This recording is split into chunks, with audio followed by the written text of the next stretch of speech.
Welcome to Murder Mile UK True Crime. This isn't a video, it's an audio experience. The only images you'll need for this episode are these. So close your eyes, open your mind, and savour the sounds of Murder Mile.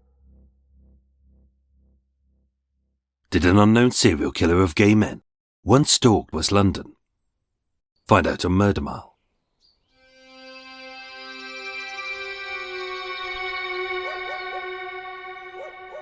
Today, I'm standing outside of Bentley Court in Bayswater, W2.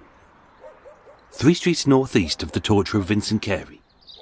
2 streets east of the German tourist slain by the Beast of Banffshire. 1 street north of the Vice Girl killer. And a short walk from the Big Red Hand. Coming soon to Murder Mile. Bentley Court, at 72 to 74 Kensington Garden Square, is an erroneous 6-storey block of flats.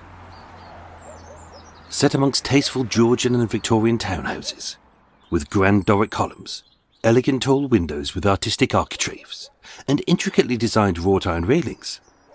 They're the kind of homes you'd expect great writers to live. But in comparison, Bentley Court looks like a doss house for deadbeats.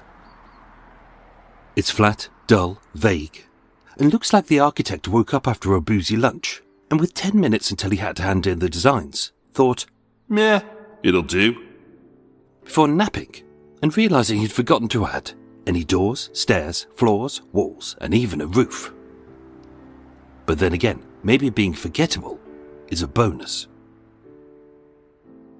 On Tuesday the 3rd of June 1980, this was the scene of an until recently unsolved murder. It was one of several brutal and sadistic murders of gay men in the 1970s, all within streets of each other. Its conclusion came about not by technical advancement, but by chance, when after 41 years, the killer gave themselves up.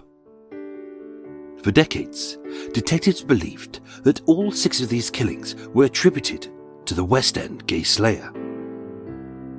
But did that now mean he was ready to confess to more? My name is Michael. I am your tour guide, and this is Murder Mile. Episode 341, London's Forgotten Gay Slayer.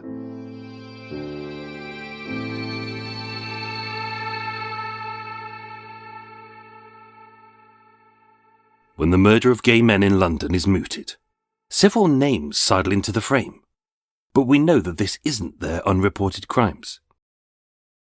Dennis Nilsen was the right era, but the wrong method. Colin Ireland wouldn't emerge for a decade.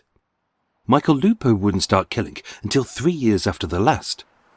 And the Twilight sex killer's mini spree had some odd similarities, but it ceased 20 years before. To explore this tawdry story, we shall begin at the end. On Wednesday the 5th of May 2021 at 9:38 a.m, at Hammersmith Police Station on 226 Shepherd's Bush Road, W6. 61-year-old John Paul, a local man whose tough life had been blighted by prison stints and petty theft, approached the desk officer. "I want to report a crime." "Okay, what happened?" "Murder." The officer asked, "Who murdered someone?" To which John Paul calmly replied, "Me." He wasn't drunk, unwell, and this wasn't a prank. He was a man for whom the burden of guilt had weighed heavy upon him for decades. "You murdered someone, did you? When did this happen?" And although after 41 years of silence, his details were still a little sketchy, stating, 1980, April. A man. Just after I'd left Borstal. He never knew his name. But by 11:34 a.m, detectives have flagged up an unsolved murder worth a look. And by 3:35 p.m, with his fingerprints exactly matching those found at the scene, he was arrested on suspicion of murder. He was formally charged on the 27th of May 2021 and was committed to trial at the Old Bailey. This was one of 6 suspicious murders of gay men: Henry Carr, Dr. Richard Mercy, Carlos Mery-Sequella, Anthony Bird, Harry Williams and Peter Arne, on neighbouring streets and postcodes, W2 SW6 with 2 in SW1 and 2 in SW10, from the 31st of January 1980 to the 1st of August 1983, and linked by detectives as they had all been sadistically stabbed, battered, and sometimes posed and set alight.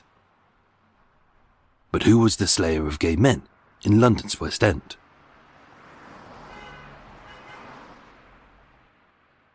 His most infamous killing was the murder of the MI6 operative and suspected Soviet spy, Henry Carr.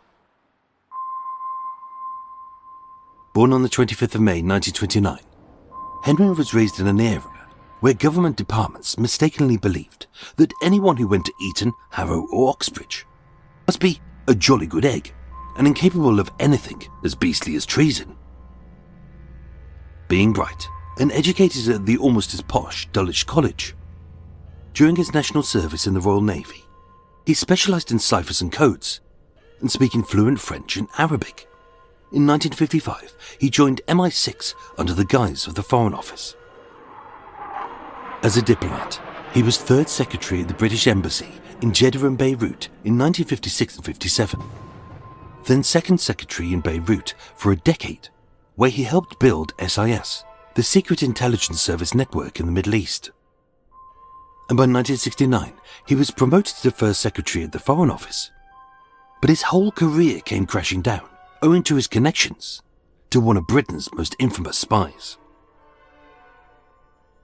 In Beirut, he'd shared a flat with Kim Philby, one of the Cambridge Five, a spy ring who, along with Guy Burgess, Donald Maclean, Anthony Blunt and John Cairncross, who was a high-ranking British intelligence officer, who led MI6's anti-Soviet counterintelligence unit, while working as a double agent for the Russians. In 1963, Kim Philby defected to Moscow, where he lived until his death as a hero of the Soviet Union. Suspicion had already fallen on Henry Carr, not only because of his close friendship with Philby, but as at least 2 of the Cambridge Five were alcoholics, as Henry was, and with 2 being gay, as Henry was, and one of them bisexual.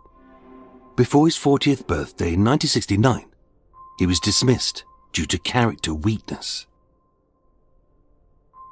By 1974, divorced from his wife and with his 2 teenage sons living in Italy, he was an administrator for the Institute of Civil Engineers. But his health was bad as he spent roughly £100 a week, £1,400 a day on alcohol. He lived in a series of cheap and shoddy lodgings, and being lonely, he was a familiar face in the public toilets of Piccadilly, and most nights brought home a slew of anonymous rent boys back to his flat. On the 31st of January 1981, with his broken arm in a cast, 51-year-old Henry moved into the top-floor flat of a 5-storey brown-bricked end terrace house at 52 Cathcart Road in Kensington, SW10. He was described as quiet and urbane. He kept to himself, rarely had any friends, and never spoke about his life. On Thursday the 25th of February 1981, at 4 p.m, he made an odd phone call to his only friend, Clive Clithold, who said, I knew he was desperate because he gave me his phone number, which he was obsessively secret about. His actual words to me were, I have some big problems. But he never said what. Clive agreed to meet him as they both worked together at the ICE. But 3 days later, Henry was dead.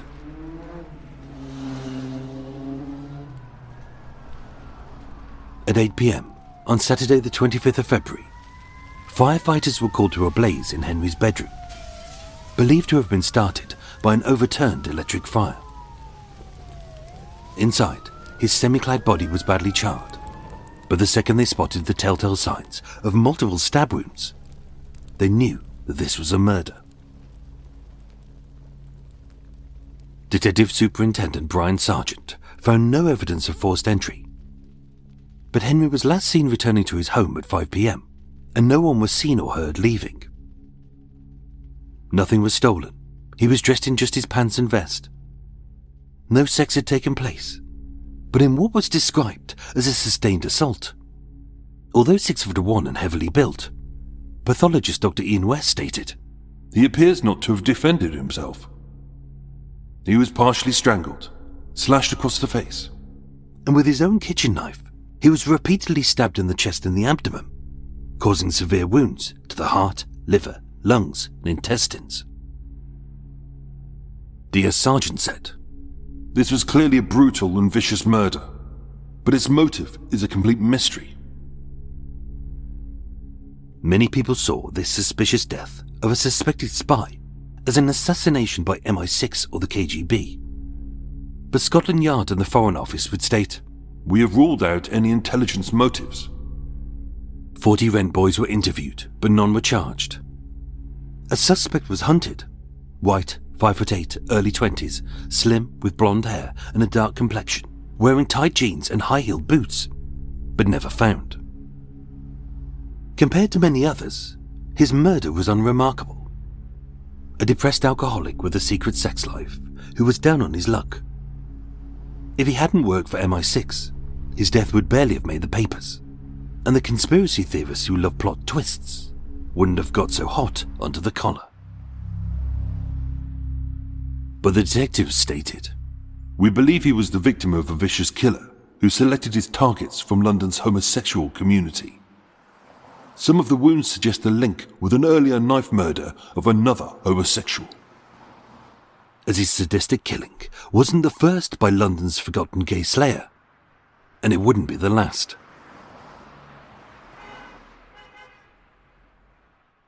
Dr. Richard Peter Mercy was born on the 5th of May 1943 in Stourbridge, Worcestershire, to his father Derek and his mother Madge. And having trained as a dental surgeon, he became wealthy and successful. In July 1978, 18 months prior, he'd sold his dental practice in Cadogan Place to Dr. Robert Palmer for £30,000, so he could finally focus on becoming a property developer. He owned a cottage in Chichester and 2 flats at 34 Eaton Place in Belgravia, an exclusive residence beautifully decorated with intricate arts and pricey antiques, with a flat on the 4th floor worth £50,000 which he'd rented out, but flat 5 on the 5th was his. Like Henry, he was quiet, kind, he kept to himself, and also being 6 foot tall and dressed in sharp pinstripe suits. As Detective Superintendent Snape stated, "By day, he was a respectable member of society.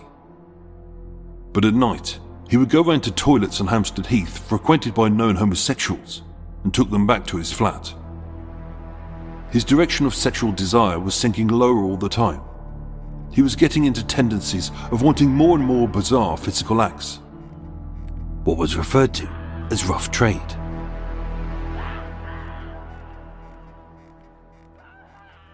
On Tuesday the 29th of January 1980 at 7 p.m, 38-year-old Richard brought from a King's Cross off licence 20 Marlboro cigarettes and a 4-pack of Carlsberg, which was odd as he didn't drink. He was seen standing outside of a house on Oakley Street. Then possibly he went out clubbing, but this was the last time he was seen alive.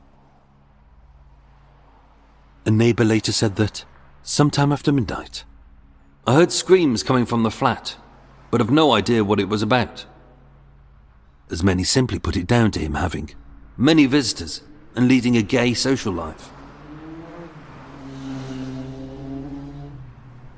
On Thursday the 31st of January 1980, just after noon, Winifred Ryan, his cleaner for 10 years, arrived and noticed his front door was only partially locked from the outside.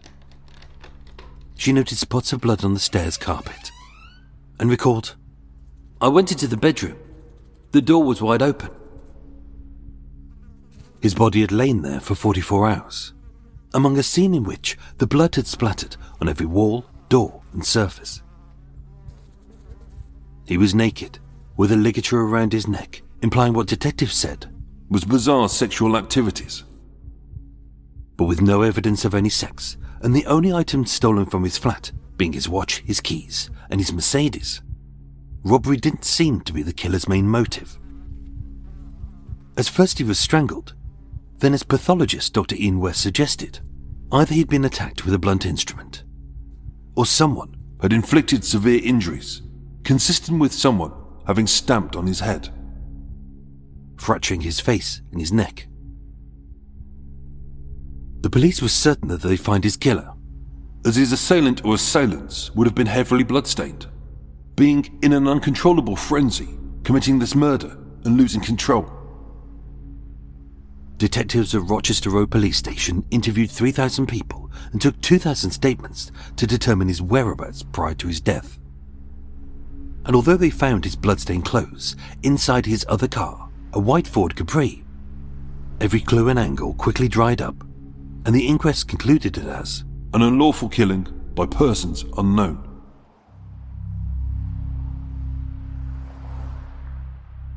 All the police knew was that we are satisfied that his homosexuality led to his death.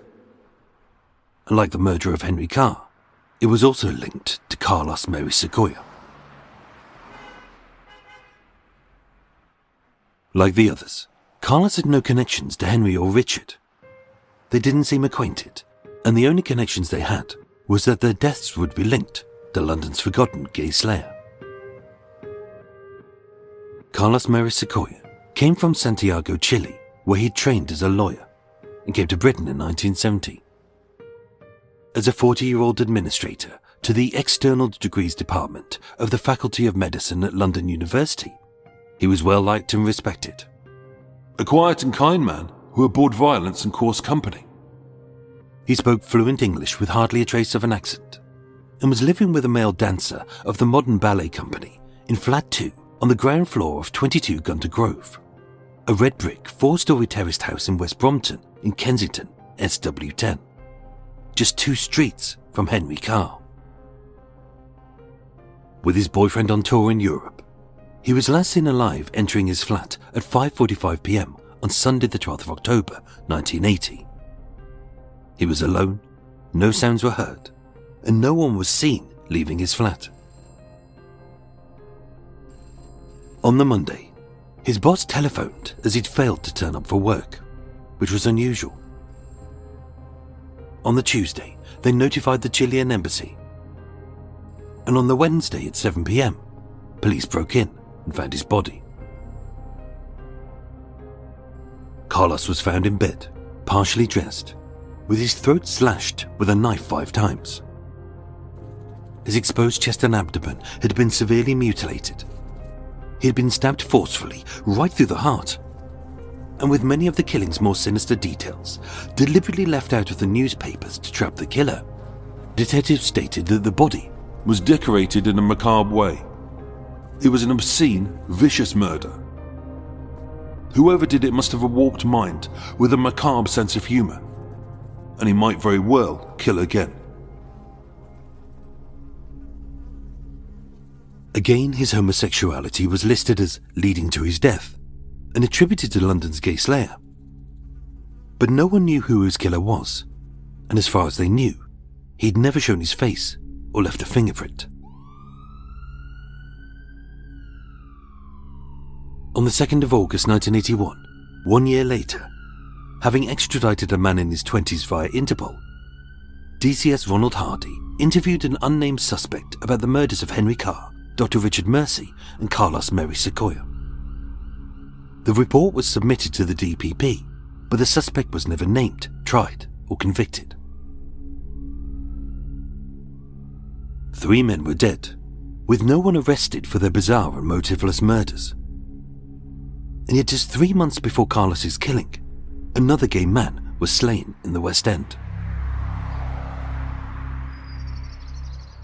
New Zealand-born Anthony Jackson Bird was a 42-year-old barman at the Railway Tap pub in Bayswater, a porter at Paddington Station, and an attendant at the Porchester Hall swimming baths close to his flat.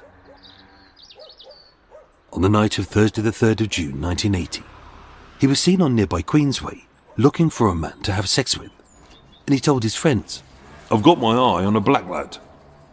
And he was never seen alive again. As with Carlos, having missed work, at 3 p.m. on Friday the 6th, 3 days later, as Anthony was reported missing, but with no reply from his flat, officers broke down the door with a sledgehammer and found his body. The door was securely locked from the outside. The curtains were fully drawn. The room was in a state as if it had been ransacked.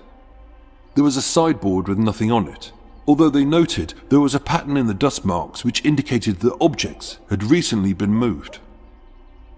Bottles of alcohol and some inexpensive electrical items had been stolen. But was it robbery? Anthony was naked, lying on his side, his knees tucked up to his chest with his hands and ankles tied with a black cord. He'd been manually strangled, resulted in his neck being fractured, and Dr. Rufus Compton, the pathologist, stated that using 2 short planks of wood, Anthony was beaten unconscious, leaving deep bruises to his head, jaw, chest, thighs, and the base of his penis. Unlike the other victims, neighbours heard screams but put it down to rough sex. And although it looked like it, he hadn't been sexually assaulted. No one was arrested or convicted. It remained unsolved and was linked to the 4 previous murders.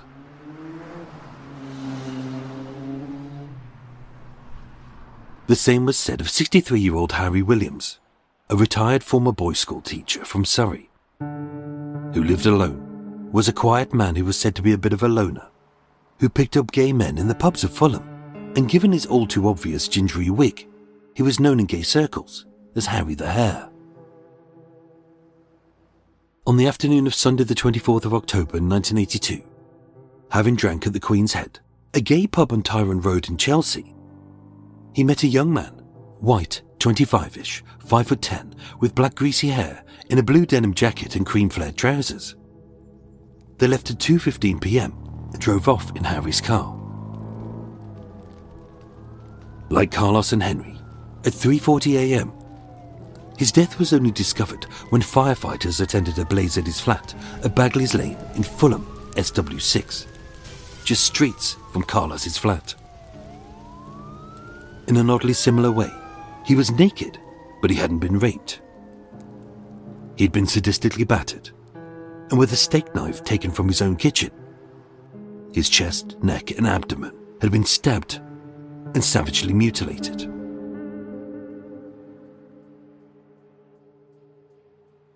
DCS Mike O'Leary of Fulham CID described it as a vicious and brutal murder. But with no suspects seen and a £560 Sony Betamax recorder missing, his homosexuality was again seen as the motive, not the robbery. And then there was one final murder, again connected to the others and attributed to the gay slayer.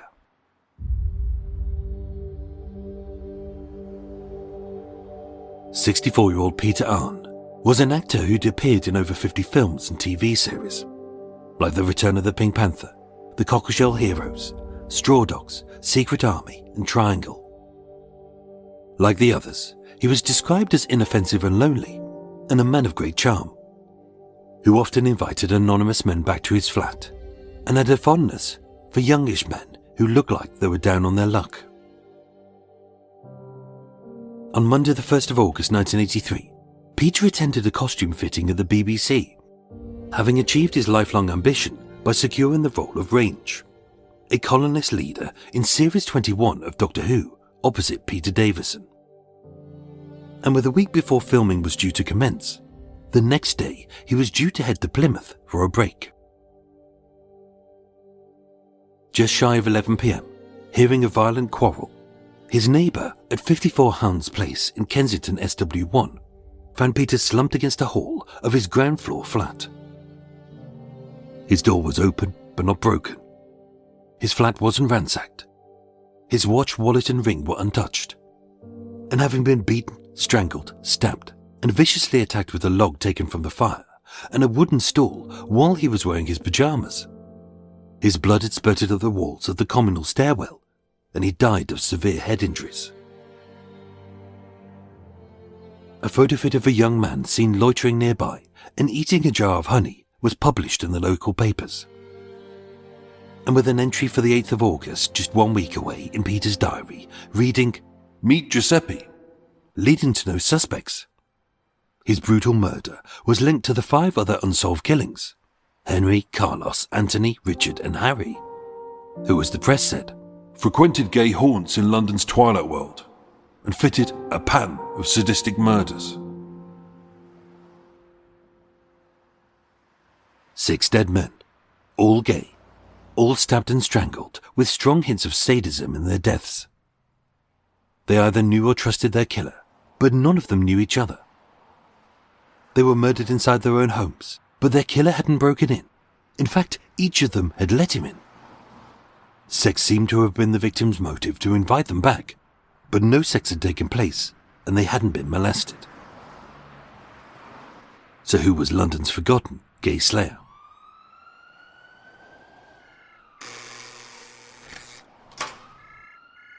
On Wednesday the 5th of May 2021 at 9:38 a.m. at Hammersmith Police Station, 61-year-old John Paul told the desk officer, "I want to report a crime, a murder." As a former resident of Ladbroke Grove in Kensington, he admitted that on the night of Tuesday the 3rd of June 1980, he was in the Queensway area and was propositioned by a 42-year-old barman called Anthony Jackson Bird. Being a thief, recently released from Borstal, and looking for something to steal and to sell, he told detectives, "He talked me into having sex with him. He took me back to his place. I tied him up with a black cord, his ankles, hands, arms, on the bed naked. There was a piece of wood. I used it to batter him." And having stolen anything worth any value, he remained silent about the killing for 41 years, until the weight of guilt bearing down on his soul caused him to confess to the detectives. On Monday the 24th of October 2022, at the Old Bailey, although he denied any intent to do Anthony Bird any serious harm, having pleaded guilty to manslaughter by provocation, John Paul was found guilty of murder and sentenced to life with a minimum term of 19 years. He may never see freedom. So with one of these 6 murders conclusively solved, attributed to a convicted killer, and all 6 linked by detectives owing to their sadistic similarities, does that mean that we found London's forgotten gay slayer? A crazed maniac on par with the likes of Dennis Nielsen, Colin Ireland and Michael Lupo? No. As happens with everything in life, as humans we naturally seek out patterns and connections to keep ourselves safe and sane, even when there aren't any.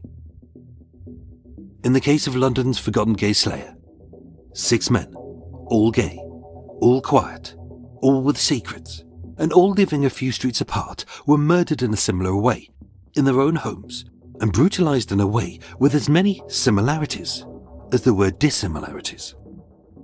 But it's easier to believe that they were somehow linked, even though life is full of coincidences. Each victim was murdered using something stolen from their own home.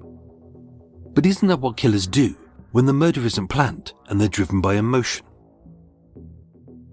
Each victim mistakenly lured their killer back for sex, even though they may not have been gay. But did they agree to this just to gain access to their most valuable items, hidden behind the locked door of their flat? Did they tie them up, beat them and stab them out of sadism, a fear of homosexuality, or to silence the only witness to their crime? It's unlikely to be one man, as all of the suspects seen near the victims were white, but physically different. And Anthony Bird's killer was black.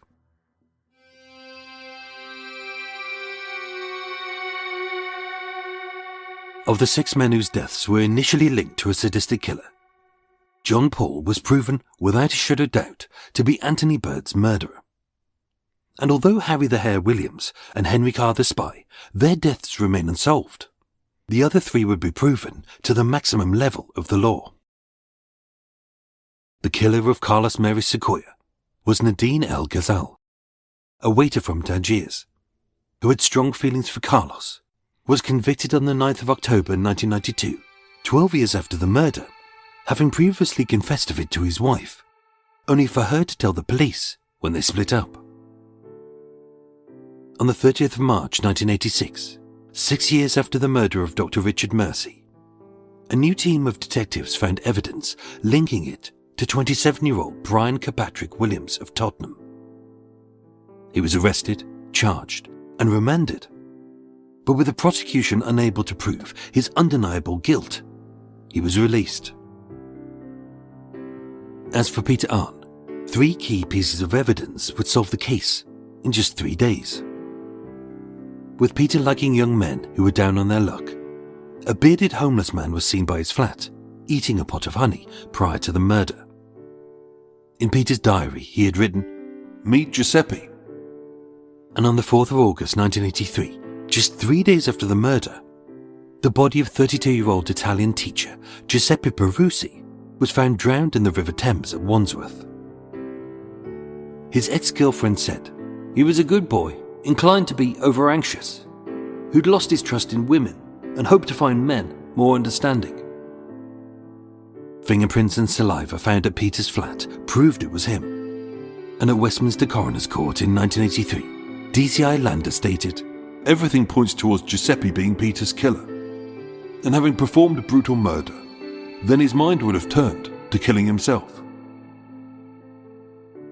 So with at least 4 of the 6 murders attributed to 4, if not 6, different men, rather than a gay slayer, this begs the question, did London's forgotten gay slayer ever actually exist?